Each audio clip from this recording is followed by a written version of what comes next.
Hello बच्चों, let's see the question. Which of the following secrete the hormone relaxin during the later phase of pregnancy?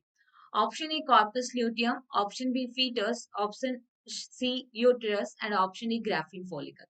देखो question में बोला है कि pregnancy की लेटर फेज के अंदर रिलैक्सिन हार्मोन कहाँ से सिक्रीट होता है। तो अगर हम इस क्वेश्चन के बारे में देखें तो हमें पता होना चाहिए what is the function of relaxin hormone.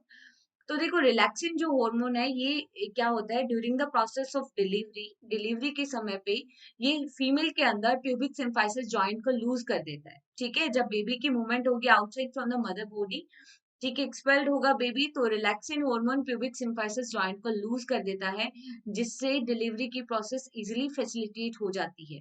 Right. अब इनिशियल टाइम में हम देखते हैं कि ये ओवरी से भी रिलीज होता है एंड प्लेसेंटा भी कुछ अमाउंट के अंदर रिलैक्सिन का सिक्रेशन करता है।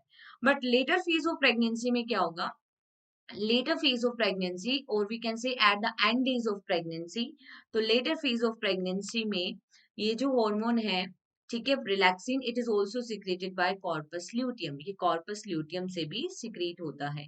ठीक है, corpus luteum that is working as an endocrine structure. It is mainly releasing the hormone progesterone, but it also release hormone relaxin during the later phase of pregnancy.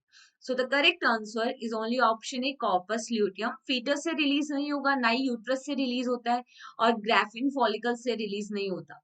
Mature graphene follicle से जब secondary oocyte release हो जाता है, then left graphene follicle is transformed into the corpus luteum and further corpus luteum secrete hormone progesterone mainly, that is the pregnancy maintain hormone, but later it also secrete relaxin hormone।